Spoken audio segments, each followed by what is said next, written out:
Okay, if I had a nickel for every time Steak Sauber F1 screwed up a pit stop at a Formula 1 race, I'd have 3 nickels. Which isn't much, but it's concerning that it's happened this much. After the 3rd race in Australia, Steak F1 team is one of 3 teams that haven't scored a point yet this season. Though that isn't really saying much, as they haven't really had a chance to score a point this season. Bahrain was a disappointing start for the team, with, of course, both cars getting knocked out in Q1, and both cars remaining there for the rest of the race. Saudi started off the same, with both cars out in Q1, not exactly being helped with Zhou crashing his car, but in the race, Zhou was able to get himself at least near the points. Australia was again a race in which they might have been able to score points if it wasn't for the biggest issue that Steak seems to be facing: the pit stops. Every single Grand Prix this season, Steak has somehow had a slow pit stop. And by slow, I don't just mean 5 seconds. I don't even mean 10 seconds.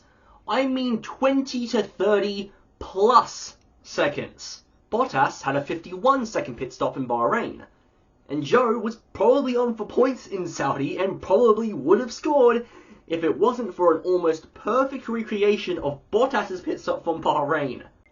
And for some reason, in Australia, instead of fixing the problem, it got worse, with every pit stop being completed during the race being slower, destroying the wheel nuts and completely destroying the team's chances of getting points. And this just seems to be the tip of the iceberg, with everything that seems to be happening under the surface at the team right now. Technical Director James Key has begun to change the philosophy of the car, with it seeming that both the team and the drivers are struggling to get used to it. The purchasing of the team by Audi is something that should be seen as good for the team, if anything, but it seemed to have added more fuel to the fire of anxiety that the team has, as it seems that the team just doesn't have a strong base ready for when Audi takes over. Or, if they do take over, as some of the rumours that Audi might pull out of the deal, just like what Porsche did with Red Bull. So, with this complete mess of a team, both drivers will never stand a chance of getting their points and are fighting for the wooden spoon most of the time. And even when an odd chance of a point does show up, they can't even trust their own team to give them the right tyres to get on with the race. And this is something that we saw coming from the days of Alfa Romeo, with the car seeming to just get worse and worse with each season.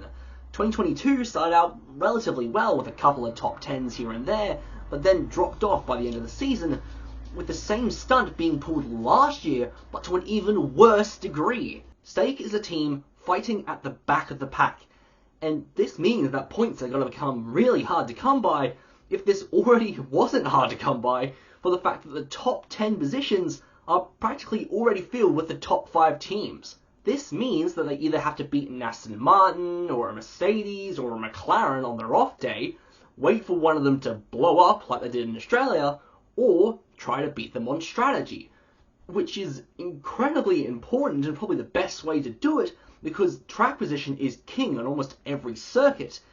But with bad pit stops, they practically have no options to actually get into the points this season. And that's just from a technical side of things.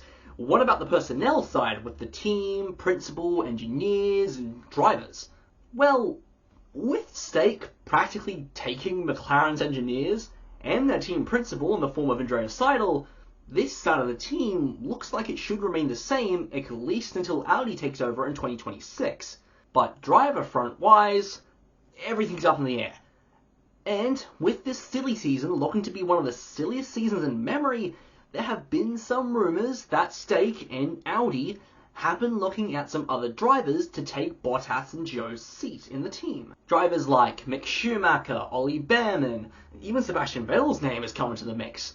But the main driver is, of course, Carlos Sainz. With this move making a lot of sense on paper, Audi has always had a strong connection to the Sainz family, with Carlos Sainz Sr., Carlos's dad, racing in the Dakar Rally with a car powered by Audi.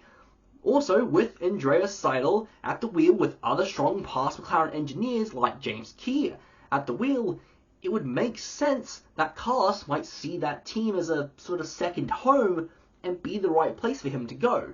The problem with this, though, is that Carlos Sainz's current team is way, way above the standing that Stake's at right now, being, of course, Ferrari and the other teams that Sainz will be looking at in the form of teams like Mercedes. If Stake, and in turn Audi, want Sainz to be one of their drivers, they need to get up to at least the level that Williams and Haas are at right now. And actually, speaking of Haas, they're probably the perfect example to show just how bad Stake's been doing.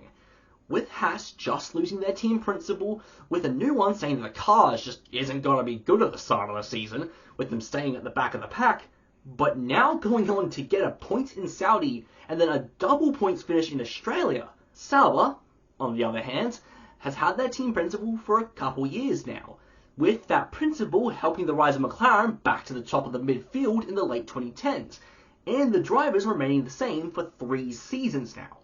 And yet still, both team and driver feel to me like they just aren't and can't work together. While Haas goes on to get points and joins Williams for 6th and 7th in terms of pace. Nico Hülkenberg is also a name that's been called into question for the Audi seat, with him, of course, being German. But right now, I think Nico would want to stay at Haas. And if I'm 100% honest with Stake, I think they need to get their act together. Otherwise, they wouldn't be able to get the drivers that they want, and the drivers they have right now might want to move on as well. Out of all the teams on the grid, I think Sauber is in the worst state at the moment, with the closest team, of course, being Alpine, with everything that's happening over there, and that's saying a lot. Another thing I think is hurting Sauber is Stake and Kick themselves. This is because Stake, as a gambling company, can't be shown in some countries, like last weekend in Australia. Plus, with the internet side of things, Kick is somewhat looked down upon due to their marketing, which also happens to include gambling. So this all sort of adds to why Audi might pull out of the deal, because why would they want their name to be on the car that just went through a bad run of form race-wise, but not even being able to continue using the same sponsors due to what those sponsors are? So right now, I feel like Sauber is stuck. They aren't like Haas or Williams, who know they have problems, but are deciding to push against them and are still pushing up the pack despite their problems. Or RB, who are changing the way they're engineering their parts, with Red Bull helping them out now, meaning they're probably going to increase the speed of their car. And while Alpine is a complete mess right now, that doesn't mean that the team and drivers seem like they want to push forward in higher parts of the grid. This feels right now like it could be what Williams was back during when Claire Williams was team principal. Like the team was failing, but everyone wanted to see them back to the points. And when they do it, everyone loves it. Sauber is a team with a good history. It may not be a long one, but with being the first team for so many great drivers, like Massa, Leclerc, Perez, Robert Kubica, and of course Sebastian Vettel, just to name a few. So I just don't want to see this team fail. But I also want to see more out of Sauber to give them one more push before they leave the sport for good. Thanks for watching. Please like and subscribe. I've been Connor, signing out.